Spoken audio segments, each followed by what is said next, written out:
이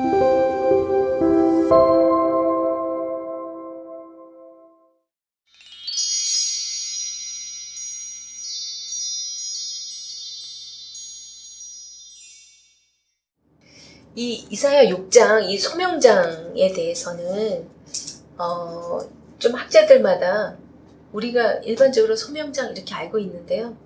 몇몇 분들이 조금 달리 생각하는 부분이 있어서 참고로 알려드립니다. 칼빈 같은 경우는 이거를 위임장으로 봤어요. 위임이 따로 그렇게 해석을 하고, 그 다음에 이재희 영이라고 이사야서 책을 3권을 두껍게 쓰신 분이 있어요. 이분은 조희 교수님이 추천도 하시던데, 근데 이분은 1장에서 5장의 핵심 메시지를 요약한 것이 6장이다? 이런 식으로 또 보고 있는데, 이 부분에 대해서는 많은 다른 신학자들이 별로 동의를 안 하고 있더라고요. 그 부분에 대해서는. 그리고 또 어떤 다른 신학자는 이사야의 회고장이다, 6장을 또 그렇게 보는 분도 있는데, 그것도 그렇게 지지하는 분은 많지 않고요. 그러니까 대부분 많은 분들이 그래도 6장을 소명장으로 보고 있습니다. 그래서 저도 그냥 소명장이 맞는 것 같아요. 이런 시대에 부를 수밖에 없는. 우리가 쭉 이제 앞에 한번 다시 살펴본다면 1장에서 5장까지는 정말 이사야를 부르기까지 그러한 시대, 그 시대 성토를 하고 있다면 7장에서 8장 같은 경우는 이제 구체적으로 그런 실제로 이사야에게 소명이 뭐였냐면, 너는 귀가 막히고 그들이 눈이 감기게 하라. 그러면서 눈으로 보고 귀로 듣고 마음으로 깨닫고 돌아와 고침을 받을까 하노라. 하나님이 소명해가 그러셨거든요. 그러니까 실제로 마음이 둔하고 귀가 막히고 눈이 막힌 자를 소개하는 그런 이야기가, 실제 인물을 소개하는 아하스가 나오는 곳이 또 7장에서 8장이고요. 그래서 1장에서 6장까지를 하나의 도입, 첫 시간에 말씀드렸는데 도입의 역할을 하면서 나머지 장을 다 해석할 수 있고 풀어갈 수 있는 하나의 열쇠가 된다고 말씀드렸습니다. 다시 한번 강조를 해드립니다. 그리고 1장에서 6장 같은 경우는 도입이면서도 56장에서 66장과 이게 거의 한 대조를 이룰 정도로 지금 이 현 시대의 이 어둡고 암울하고 심판이 그냥 줄을 이루는 그런 곳이라면 56장에서 66장까지는 거의 많은 회복을 얘기하고 있는, 그래서 좀 어느 정도 내용 면에서 대조를 이루고 있다고 많은 분들이 그렇게 보고 있어요. 간간히 이렇게 우리가 좀 볼 때에 그런 생각을 가지고 보면 좋을 것 같아요. 한번 6장 봅니다. 우시야 왕이 죽던 해에 내가 본즉 주께서 높이 들린 보좌에 앉으셨는데 그의 옷자락은 성전에 가득하였고 스랍들이 모시고 섰는데 각기 6날개가 있어 그 둘로는 자기 얼굴을 가리었고 그 둘로는 자기의 발을 가리었고 그 둘로는 날며. 자, 우시야 왕이 죽던 해에 그랬는데, 일단은 우시야 왕 같은 경우는 우리가 역대하 26장 4절에서 5절 여기를 보면요, 우시야 왕을 어떻게 해석하고 있냐면은, 이 사람이 사가랴가 있을 때에는 그 사람이 살아있을 때는 하나님께 자주 물음으로 그가 형통하였더라, 이렇게 나와요. 그러니까 참, 그런데 이 사가랴는 사람이 얻고 나서 그때부터 이제 완전 또 인간적으로 간 것 같아요. 우시야 왕은 알잖아요. 자기가 그 제사장 역할을 대신하려고 했다가 결국 문둥병으로 수년간 격리돼서 그렇게 석장 통치까지 했던 그런 왕이라는 거. 그리고 경제적으로는 그때가 굉장히 부강한 나라였어요. 그리고 2절에 보면 스랍들이 모시고 섰는데, 스랍은 천사를 강조하잖아요. 그러니까 천상의 모습들을 지금 얘기하고 있는 거예요. 여기서 보면 천사가 날개가 6개가 있는데 둘로는 자기 얼굴 가리었고 둘로는 자기의 발을 가리었고 그 둘로는 날며 이러고 있는데, 참 이 스랍들, 이러면 천사들은 그래도 우리보다는 훨씬 흠도 없고 정말 그래도 깨끗할 것 같은데 그럼에도 불구하고 자기의 얼굴을 가리었다 이런 걸로 봐서는 정말 그 하나님의 그 영광이 얼마나 대단한지 그런 걸 보면서 이 부분은 그냥 혼자 개인적으로 그런 묵상이 됐어요.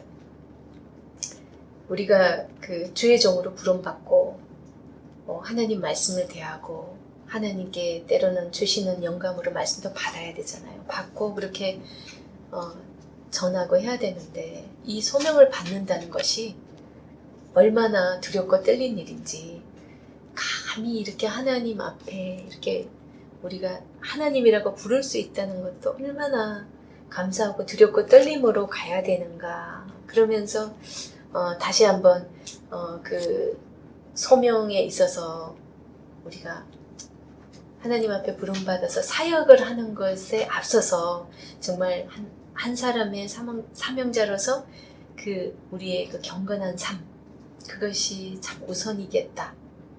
잠깐의 이 구절에서 제가 묵상됐던 부분이라 잠깐 나눕니다. 천사조차도 그렇게 자신의 그 부끄러움을 가리는 이 모습에서 경건하게 우리가 살아야 되겠다 그 마음을 가졌어요. 그리고 3절에는요 서로 불러 이르되 거룩하다 거룩하다 거룩하다 만군의 여호와여 그의 영광이 온 땅에 충만하도다 하더라. 우리가 맨 첫 시간에 이사야서에서 굉장히 그 메인 주제로 나오는 게 또 거룩하신 하나님, 거룩하시니 거룩하신 자 이게 다른 모든 성경에 다 있는 것보다도 이사야서 하나에 있는 게 제일 많았다 그랬잖아요. 그러니까 이사야 전체의 주제가 될 수 있는 이 거룩하다를 지금 3번을 반복하고 있어요. 그러니까 거룩하심을 최고로 이제 이 찬양하고 있는 모습이고 아무도 정말 대적할 수 없는 그런 분임을 이사야가 지금 고백하고 있다고 봐지더라고요. 그리고 온 땅에 하나님의 영광이 이제 가득한 모습을 이제 이사야는 그 천상의 모습을 보면서 느꼈겠죠. 정말 이 모습이 진짜 하나님께서 원하시고 하나님께서 그 정말 그런 분이기 때문에 하나님은 우리가 그런 분을 찬양하고 해야 되는데 정말 하나님이 싫어하는 걸로 정말 우리가 가득 채웠기 때문에 하나님의 영광으로 가득 채워야 될 것을 우리가 정말 그냥 지저분하고 악하고 더러운 것으로 가득 채웠다. 그러면서 이사야가 이 하나님의 모습을 보면서 지금의 그 앞장의 1장에서 5장까지의 그 시대들을 보면서 얼마나 비교가 됐을까. 얼마나 자기가 또 땅을 치며 통곡했을까. 이사야의 마음이 보이더라고요. 그리고 4절 이같이 화답하는 자의 소리로 말미암아 문지방의 터가 요동하며 성전의 연기가 충만한지라. 우리 출애굽에서 보면 하나님의 임재, 출애굽 19장에 보면 하나님의 임재가 있을 때 보면 그렇게 이제 이런 장면이 연출이 됩니다. 그게 연상이 됐고요. 그 다음에 5절 그때 내가 말하되 화로다 나여 망하게 되었도다. 나는 입술이 부정한 사람이요 나는 입술이 부정한 백성 중에 거주하면서 만군의 여호와이신 왕을 배웠음이로다 하였더라. 이거 보면은 왜 하나님을 뵈면 죽는다고 생각했을까? 우리 출애굽기 19장 21절에 보면은 하나님 보면은 죽는다라는 그런 게 나와요. 그래서 구약시대 사람들은 왜 우리가 그 만화에게도 나타났을 때 자기네들이 막 죽게 됐다고 막 그러잖아요. 그러니까 천사를 봤는데도 그때 그랬어요. 그래서 하나님 만나면 죽게 됐다고. 이제 지금 이사야서 지금 이사야 6장 아니. 5절이요. 출애굽기 19장 21절. 하나님 보면 죽는다고 경고가 있습니다. 그래서 입술이 부정한 사람이요. 이 말은 우리가 죄인임을 고백한다고 보면 돼요. 입술이 부정하다라는 이 자체는 자신이 죄인임을 지금 이사야가 고백하고 있습니다.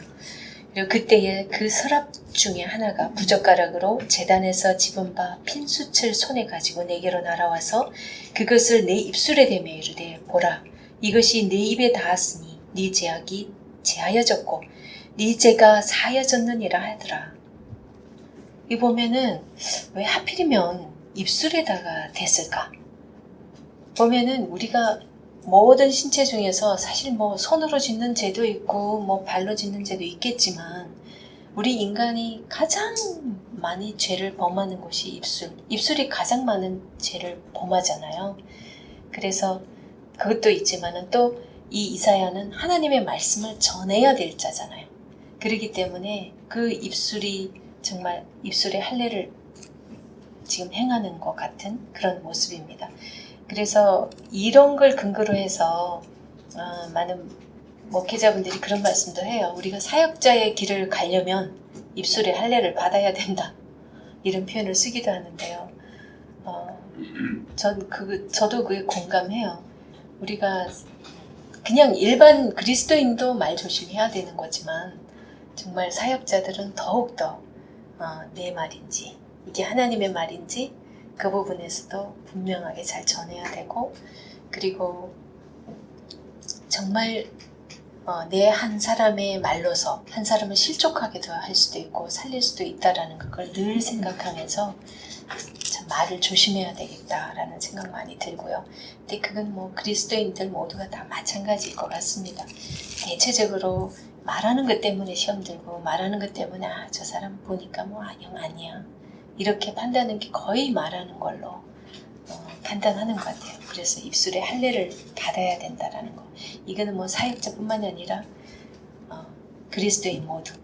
그래서 지금 여기 입술을 찢었습니다. 지금 전사가.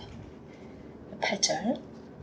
내가 또 주의 목소리를 들으니 주께서 이르시되 내가 누구를 보내며 누가 우리를 위하여 갈고 하시니 그때에 내가 이르되 내가 여기 있나이다 나를 보내소서 하였더니 이게 여기에서 보면 7절에서 이미 이제 그 죄를 사여졌잖아요. 사함 받았잖아요. 그러니까 여기서도 우리가 진짜 사명자로 이렇게 갈 때는 정말 죄에 대한 고백,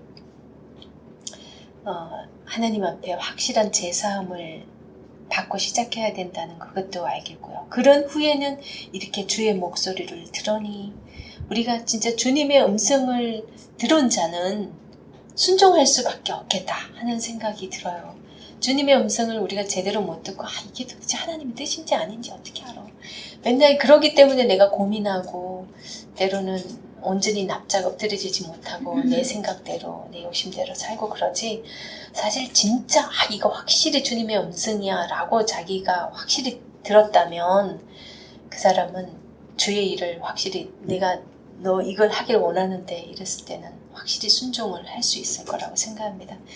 그래서 그러기 전에는 먼저 내 죄가 확실히 사함받고 하나님의 음성을 들을 수 있는 우리 모두가 되기를 바랍니다. 목회자들이 가장 아멘을 안 한대요. 아멘 해주세요. 네. 9절 여호와께서 이르시되 가서 이 백성에게 이르기를 너희가 듣기는 들어도 깨닫지 못할 것이요 보기는 보아도 알지 못하리라 하여. 예, 지금까지 하나님께서는 이런 표현 안 쓰셨어요. 근데 여호와께서 이르시되 가서 이 백성에게 이르기를. 이미 이제 하나님께서 이 백성이라 그러면 거리가 확 느껴지죠. 이제 이스라엘 백성들을 이제 완전 이제 때리 팰 그럴 각오를 하고 계시기 때문에 이 백성에게 이르기를. 거리가 확 느껴집니다. 이제 부모 자식 간이 아니에요 지금.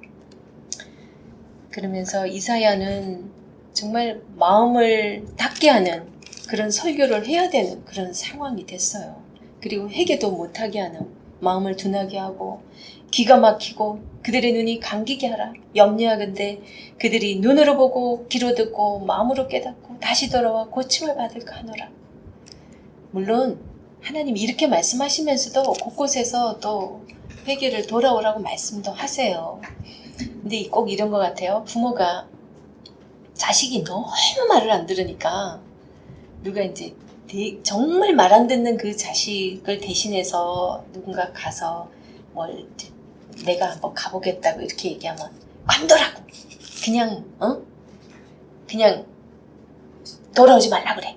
그러면서 실제 부모 마음은 돌아오길 바라면서도 그렇게 말하는 그 부모의 마음 같은 이 10절을 들으면서 이사야에게 사실 그럴 바에는 귀가 감기고 마음이 둔하게 뭐 이렇게 못 듣게 했고 그냥 멸하면 되잖아. 그죠? 근데 부모가 안 그렇거든. 어쨌거나 어떻게든 그래도 얘기를 하라고 하는 마음인데 겉으로는 지금 너무 화가 나셨기 때문에 이렇게 말씀을 하고 있습니다. 이걸 보면서 그래서 그런지 사실은 이사야가 정말 알아듣기 힘든 말을 참 많이 쓰고 비유도 많이 쓰고 그죠? 이사야는 다른 데보다도 표현이 굉장히 어려운 표현이 굉장히 많아요. 그런 걸 보면 이사야는 사실은 누굴 전도하고 뭐 돌아오게 한 그런 목회자의 입장, 그러니까 세상적인 관점에서 보면은 좀 실패한 목회자 같은 하지만은 하나님 입장에 봤을 때는 정말 성공한 목회자죠. 하나님의 뜻을 다 전했으니까. 그래서 우리도 그 소명이 얼마나 충실한가를 우리가 성공의 기준으로 봐야 되겠다 하는 걸 많이 느꼈어요. 이걸 보면서 이사야 심정이 어땠을까 생각해 보면서 우리 각자에게 때로는 한 사람 전도하고 이 생을 끝낼 수도 있을 거고요. 어떤 사람은 자기 가족만 제대로 구원시키고 끝나는 경우도 있을 거고. 그래서 눈에 보이는 그런 것보다는 정말 하나님께서 나를 향한 그 소명이 뭔지 이 10절을 보면서 한번 생각하게 됐습니다. 그리고 네? 뭘 조심?